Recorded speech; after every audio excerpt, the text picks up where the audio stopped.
একটা বিষয় দেখাচ্ছি, এটাকে বলে গোল ফল। এই এই ফলটা খুলনা অঞ্চলে যারা সুন্দরবন অঞ্চলে বাস করে তারা সাধারণত চেনে। এছাড়া বরিশাল অঞ্চলের খেপুপাড়া, আমতলী, বরগুনা অঞ্চলের মানুষ এটা চেনে। এছাড়া আমার মনে হয় বাংলাদেশের বাকি অঞ্চলে এই গোল গাছ হয়ও না, আর তারা জানেও না। এই গোল গাছ থেকে গোল পাতা হয়, আবার এই গোল গাছ থেকে আবার রস হয়, সেই রস থেকে গুঁড়ো হয়।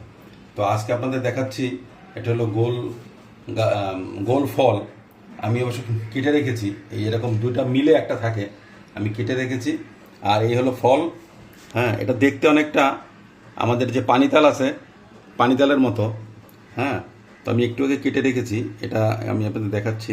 এই যে কাটার পরে দেখি। হ্যাঁ হ্যাঁ হ্যাঁ, ধরো।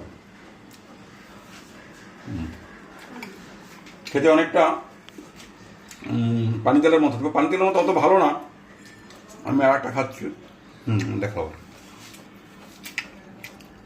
পানিতেলের মতো মিষ্টি না, একটু পানিতাল এবং যে গাব আছে, ছোট গাবের যে আটি, কাঁচা আটি, সেগুলো খেতে এরকম। এই তো যারা এখনো ওইটা খাননি তারা খেতে পারেন। আমি গতকালকে খুলনার গল্লামারি অঞ্চল থেকে, গল্লামারি এলাকায় এটা পেয়েছি, এবং যিনি এনেছেন উনি সুন্দরবন থেকে নিয়ে আসে।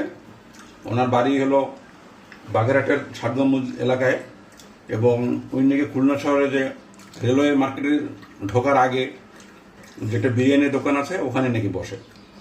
তো যাই হোক, আজকে এটাই ছিল আমার পরিবেশনা। যারা কখনো এই গোল ফল খাননি তারা যদি ভালো লাগে আপনারা এটা খেতে পারেন। সবাইকে ধন্যবাদ।